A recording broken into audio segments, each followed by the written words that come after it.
국제수지라고 했을 때, 뭐, 쉽게 생각하면 돼요. 용동기입장처럼 외국이랑 거래를 하는데, 외국으로부터 얼마가 들어왔고, 그리고 얼마가 나갔고, 이런 것을 계산해서, 이 부분에서는 흑자이다, 이 부분에서는 적자이다, 이거 얘기하는 거예요. 계산서입니다, 계산서. 자, 그래서 국제수지는 방금 전에도 다뤘던 내용이랑 연결이 되지만, 공산품만 수출하는 게 아니잖아요. 그러다 보니까 다양한 항목들이 있어요. 그래서 맨 처음에 첫 번째 항목이 경상수지라고 하는 항목이 있고요. 두 번째 자본 이전 수지라고 하는 항목이 두 번째. 그리고 세 번째는 금융수지라고 하는 항목이 있고, 사실 요거 세 개가 끝이고요. 끝이고, 네 번째가 이 오차 판류라고 하는 개념이 있는데, 이건 아무것도 아니고요. 마지막에 이제 국제수지의 계산식을 볼 건데, 이것이 잘 맞지 않았을 때, 0는 0을 맞히는 이제 오류 조정 숫자에 불과해서, 이건 뭐 아무것도 아닙니다. 그래서 이 세 가지를 각각 비교하는 게 매우 매우 중요한 그런 파트입니다. 그리고 자, 경상수지 항목에서도 세분화가 되는데요. 자, 첫 번째, 경상수지의 첫 번째 항목은 무역수지입니다. 그러니까 우리가 알고 있는 상품 사고파는 거예요. 그게 첫 번째 항목이에요. 자, 두 번째, 서비스 수지라고 하는 항목이 있습니다. 방금 전에 봤죠? 우루과이 라운드 이후에 WTO 때부터 서비스도 무역의 대상이 됐다라고 하는 말이고, 서비스라고 하는 게 뭐 흔히 여행 이런 거 떠올릴 수 있겠지만 여행도 서비스 수지예요. 그리고 우리가 배우겠지만 다른 다양한 항목들이 있어요. 서비스 수지 항목 중에서도. 자, 그 다음에 좀 생소한 개념이 나오는데 제1차 소득 수지라고 하는 개념, 그리고 제2차 소득 수지라고 하는 개념이 있습니다. 자, 지금은 편안하게 들으세요. 이것을 한꺼번에 다 기억하려고 하면 안 돼요. 자, 저는 지금 무슨 작업을 하고 있는 거냐면은 전체적인 틀부터 조금씩 좁아지는 그런 작업을 하고 있는 것입니다. 이렇게 말씀드릴게요. 국제수지가 뭐야? 라고 했을 때, 이렇게 경상수지랑 자본이전수지랑 금융수지에 로체칼로가 있고, 경상수지에는 이런 수지가 있어요. 라고 하는 것까지 했을 때, 140점 라인. 기본 중에 기본, 기본 중에 기본. 그리고 지금 이제 150점 라인으로 올라가 보도록 하겠습니다. 사실은 금융수지에도 항목이 있어요. 그렇지만 지금은 복잡하니까 좀 이따가 다루는 것입니다. 이 국제수지 문제 포인트에서 가장 중요한 것은 여기 경상수지 항목 중에 하나인 제1차 소득수지와 금융수지와의 비교입니다. 이게 가장 핵심적이 되는 문제인데요. 이렇게 설명드리죠. 금융수지라고 하는 것은 뭐냐면 투자한 금액 그 자체를 말합니다. 왜 이렇게 투자를 했어요? 그 금액 자체가 금융수지가 됩니다. 그런데 1차 소득수지라고 하는 것은 투자를 해서 얻은 이익을 말하는 겁니다. 그러니까 대표적인 예시가 이자라든가 아니면은 해외에 어떤 주식회사의 주식을 샀다라고 했을 때 주식회사로부터 배당금을 받을 수 있죠. 그 배당금은 투자한 금액 자체가 아니잖아요. 투자를 해서 얻은 돈이잖아요. 그러니까 그것은 1차 소득수지에 들어간다라고 하는 말이고, 얘는 다시 투자 금액 그 자체, 얘는 투자에 의한 소득, 이것을 말합니다. 요게 150점 라인. 가장 중요한 거라서 모르면 안 되는 거. 그리고 근데 제가 왜 이렇게 설명을 하냐면은 일반적으로 공부를 잘 안 하는 친구들이 국제 수지가 뭐야라고 했을 때 요 정도도 검은색으로 된 것도 정리를 못해요.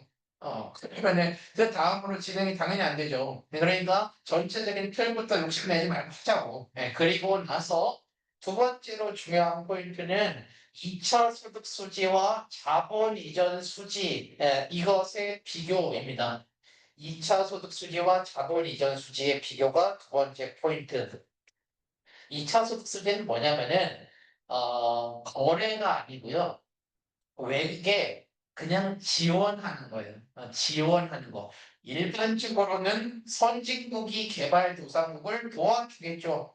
그죠? 그러면은 뭘 도와주냐라고 했을 때 일단 기본적으로 돈이겠죠. 돈을 주는 거. 근데 여기서 좀 주의해야 될 점은 헷갈릴 수 있는 포인트라서 개인이 주거나 기업이 주거나 국가가 주거나 아니면 직접 주거나 아니면 국제 기관을 통해서 주거나 상관없어요. 그냥 이 나라에서 어떤 나라를 돕기 위해서 주는 거 이게 다 제2차 소득수지에 해당하고 이건 거래가 아닙니다. 거래가 아니에요. 그리고 이제 그 소비재라고 보통 표현이 되는데 소비재라고 하는 것은 일반적인 상품을 말하기도 하지만 사용을 했을 때 없어지는 제품이 소비재거든요. 그래서 예를 들어서 음식물, 의약품 이런 거요. 이런 거 지원을 할 때가 제2차 소득수지입니다. 그리고 쉽게 이렇게 이해를 하시면 되는데 돈이 빠져나가면 적자고요. 돈이 들어오면 흑자라고 기본적으로 생각하시면 돼요. 이따가 좀 다른 얘기가 있습니다만. 그러니까 이렇게 한 가지 판단을 할 수 있죠. 선진국은 일반적으로 2차 소득수지가 적자일 수밖에 없다라는 결론이 나게 됩니다. 왜냐하면 도와주니까요. 그죠? 이렇게 하시면 되겠고, 여기까지 되셨어요? 여기까지가 이제 그 웬만하게 대학을 가기 위해서 필요한 수준입니다. 여기까지. 에, 자, 그 다음에 좀더 여기서부터는 깊이 들어가 보도록 하겠습니다. 금융수지에는 사실은 여러 가지 항목이 있는데, 첫 번째, 직접 투자라고 하는 게 있어요. 쉽게 말하면은 어떤 외국의 회사를 인수하는 겁니다. 사는 거예요. 그거는 이제 직접 투자라고 하는 거예요. 그리고 두 번째, 증권 투자라고 하는 게 있는데 증권 투자라고 하는 것은 뭐 주식이나 채권이긴 한데요. 사실은 그냥 주식이라고 하셔도 돼요. 외국의 주식을 사는 것을 이제 증권 투자라고 합니다. 자, 그리고 세 번째는 뭐 이제 최근엔 기타 파생 상품 뭐 이런 것도 나와서 이제 좀 옵션이나 선물이나 이제 좀 위험한 거래 이런 것도 하는데 기본적으로는 그거까지 알 필요는 없습니다. 그래서 뭐 정도만 기본적으로 알면 좋을 거 아니면은 외화 준비금 그러니까 외 돈을 보유하는 준비 비중 쉽게 말하면은 달러죠. 달러를 준비하는 것 그것도 금융수지에 해당을 하게 되겠습니다.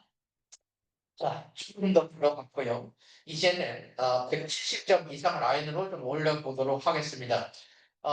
사실 여기 1차 소득수지에는 이자나 배당금만 들어가는 것은 아니고요. 한 가지가 더 들어가는데요. 뭐가 더 들어가냐면은 플러스 책에 다 있는 겁니다. 외국인 노동자에 대한 급여. 자, 외국인 노동자에 대한 급여라고 하는 것도 1차 소득수지에 들어가는데 미리 결론을 내려보자면 정확하게는 뭐 그렇게까지 선지에 나오진 않아요. 1년 미만의 외국인 노동자이긴 합니다. 왜냐면 1년 미만의 외국인 노동자가 우리나라에 있는 것은 아직은 거주자가 아니라고 판단을 해서 외국인한테 돈을 줬다고 하는 거예요. 그러나 이것도 어떤 측면에서 이해를 하면 되냐면은 노동을 역을 지급을 했으니까 받는 돈이잖아요. 그러니까 뭔가 했을 때 받는 돈이라는 거예요. 이자, 배당금, 투자를 했으니까 받는 돈, 일을 했으니까 받는 돈, 이게 바로 1차 소득 수입니다. 이것 측면에서 하나 설명을 하죠. 외국인 노동자가 우리가 이제 일본을 배우고 있는 거니까 일본 사람이라고 생각해봐요. 자, 일본 측면에서 일본인도 외국에 가서 일하는 사람이 있을 것이고 외국인도 일본에서 일하는 사람이 있을 거 아니에요. 그러니까 일본 측면에서 일본인인데 외국에서 벌어들인 돈이 일본에서 일하는 외국인한테 준 돈보다 더 많을 때 1차 소득 수지 흑자 요인이 되겠죠. 왜냐면 외국으로 받은 돈이니까. 그죠? 자, 그리고 이 1년 이상이 되면 그럼 어떻게 되냐? 1년 이상이 되면은 애초에 거주자예요. 거주자. 그래서 그때부터는 국제 수지가 아니죠. 자기 나라에 있는 사람한테 준 거니까. 그래서 실제 선지에서는 뭐 1년 미만 이런 것까지 나오진 않지만 외국인 노동자라고 표현됐을 때 1년 미만이구나 이렇게 이해를 하면 된단 말입니다. 요게 조금 더 나아간 포인트입니다. 그리고 아까 전에 이걸 설명 안 했네요. 미안해. 2차 소득 수지가 돈이나 소비재 이런 걸 말했었는데 이거랑 이거 구분하는 게 제일 두 번째로 중요하다고 했잖아요. 이건 뭐냐면은 예를 들어서 이것도 지원하는 거예요. 지원하는 거지만 이거랑 비교를 했을 때 사라지지 않는 거. 지원을 했지만 사라지지 않은 거. 예를 들어서 도로, 다리, 항만 이런 거 있죠. 이것을 실제로 지어주거나 아니면은 짓는데 필요한 돈을 주거나 이런 것이 이제 자본 이전 수지라고 해서 이해가 되시나요? 얘랑 비교하는 개념이 이제 성립이 되는 것이죠. 자, 그 다음에 얘도 하나가 더 있고 얘 하나가 더 있어요. 조금씩 들어가고 있습니다. 얘는 뭐가 또 들어가냐면은 송금이 들어가요. 송금. 외국에서 이제 일하던 사람이 이제 우리 중국의 사람들한테 송금을 한다. 그러면은 이 소득 수지가 흑자가 되는 겁니다. 이런 식으로 된다. 다시 정리할게 좀 헷갈릴 수 있어서 일단은 1차 소득 수지랑 금융 수지랑 비교가 되셨죠? 투자 금액 그 자체 투자에 의해서 얻은 돈. 그리고 얘는 지원을 해주는 거지만 사라지는 거, 얘는 지원을 해주는데 안 사라지는 거. 그죠? 그리고 얘랑 또 비교할 수 있다고요. 1차 소득 수지는 아까 말했던 것처럼 뭔가 한 거예요. 뭔가 해서 그에 대한 합당한 소득인 것이고, 이것은 그냥 주는 것이고, 2차 소득 수지는 그냥 주는 것이고, 이거 두 개도 비교를 할 수 있는 겁니다. 자, 마지막. 여기서 이제 자본 이전 수지 마지막 열거 말고 하나가 더 들어가는데 좀 헷갈릴 수 있지만 채무, 빚, 면제 이런 것도 들어갈 수 있습니다. 그러니까 얘는 빌린 돈이 아니고 그냥 지원을 해주는 건데 만약에 어떤 나라가 일본한테 빚을 졌었는데 일본이 그 나라에 대해서 이거 안 갚아도 돼라고 하는 것을 이제 자본 이전 수지에 해당을 하는 것이다 라고 하는 개념입니다. 자, 지금 이 정도 하면은 180 이상까지 올라온 거예요. 여기 항목에서는. 그리고 이제 어떤 게 있냐면은 더 확장해서 이해를 할 수 있는 포인트가 국제 수지에는 계산식이 있습니다. 계산식. 그래서 어떻게 되냐면은 경상 이전 수지 플러스 자본 이전 수지 마이너스 금융 수지 플러스 오차 탄로는 0이라고 하는데요. 이것은 뭐랄까 어떤 의미냐면은 0을 맞추기 위해서 각 국가는 노력해야 된다라고 하는 의미입니다. 그래서 일반적으로는 경색 수지랑 금융 수지 관련해서 양자 사이에 균형 관계가 설립이 되는데요. 무슨 말이냐면은 경상 수지가 흑자면은 금융 수지가 적자가 되고요. 그리고 경상 수지가 적자면 그만큼 금융 수지가 흑자를 만들어야 돼요. 그래야 답이 되겠죠. 여기 중에서 자본이전 수지는 왜 말을 안 하면은 이거는 이제 일반적으로는 금액이 너무 작아서 경상수지에 비해서요. 그냥 경상수지랑 금융수지랑 비교하는 거고 사실은 경상수지 플러스 자본이전 수지 합계인데 비중이 아주 작다. 이렇게 얘네 둘이는 이제 균형 관계를 이룬다라고 하는 것입니다. 조금만 더 이해를 돕기 위해서 예시를 들어서 설명을 하겠습니다. 자, 예를 들어서 어떤 나라가 경상수지에서 흑자를 맞았습니다. 부역 때문일 수도 있고, 1차 소득 수지 때문일 수도 있고, 경상수지에서 흑자를 달성을 했는데, 그러나 외국으로부터 받은 돈이 있을 거 아닙니까? 그 돈을 아무것도 하지 않고 그대로 놔둔다면은 자기 나라한테 이득이 될 것 같지만 어떻게 돼요? 그러면은 1분이라고 했을 때 고감이거든요. 그러면은 그 다음에 수출이 잘 안 되겠죠. 그렇기 때문에 당신은 손해로 보일 수도 있겠으나 이 이득이 된 돈만큼 금융수지에 써야 되는 거예요. 써야 돼. 그러면은 금융수지는 적자가 되겠지만 금융수지에서 또 얘가 흑자가 될 수 있잖아요. 일차순수에 들어오니까. 그러니까 사실은 그 나라한테 도움이 되는 거라고요. 반대로 경상수지가 적자일 때는 금융수지가 흑자가 돼야 되거든요. 금융수지가 흑자가 돼야 된다는 말은 뭐냐면은 외국으로부터 흑자를 받아야 되는 거예요. 여기서 좀 헷갈릴 수 있습니다. 잘 보세요. 경상수지가 흑자라면은 그 돈을 가지고 자기가 외국에 투자하면 되니까 그것은 어려운 상황이 아니에요. 그러나 경상수지가 적자라면은 반드시 필요한 상황은 외국에 요청을 하거나 외국에 어필을 해가지고 투자를 받아야 된다고요. 그래야지 흑자가 될 거 아니겠습니까? 그런데 그게 말처럼 쉽나요? 계속해서 경상수지가 적자고 경제가 무너질 것 같은 나라한테 어떤 나라가 투자를 할까요? 이것은 실패를 할 수도 있는 소리입니다. 직접 투자랑 증권 투자가 외국으로부터 들어오는 것은 실패를 할 수가 있어요. 그때 어떻게 하냐? 외화 준비금을 갖고 있다면 이 달러를 파는 거예요. 달러를 팔아서 장부채를 사는 겁니다. 그러면 인위적으로나마 흑자가 되겠죠. 그죠? 이런 식으로도 할 수는 있다. 그러니까 이거를 쓰는 게 바람직하지만 안 되면 이거로라도 해서 영을 만들어야 된다. 이런 되게 진짜 깊은 얘기까지 들어보고 있는 거예요. 자, 그리고 이제 좀 끝으로 갈 텐데 맞아. 시기에서 헷갈릴 수가 있어서 제가 이거는 강요하지 않고 싶어요. 두 가지 소스를 줄게요. 두 가지 중에서 편한 것으로 고르세요. 두 가지 계산 방법이 있다고요.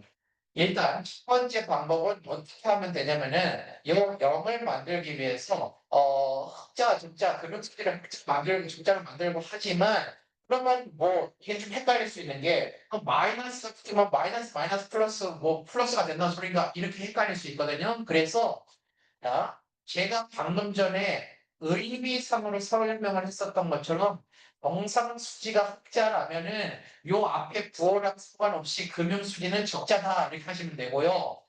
적자라면은 그리고 금융수지는 그냥 이거 상관없이 흑자다 이렇게 가시면은 의미상으로는 이해가 될 수 있습니다. 그래서 이런 측면에서는 어떻게 생각하시면 되냐면은 어 그치 돈이 나갔냐 들어갔냐만 생각하면 됩니다. 다른 거 생각하지 마세요. 외국으로부터 돈이 들어왔어. 이렇게 공부하죠.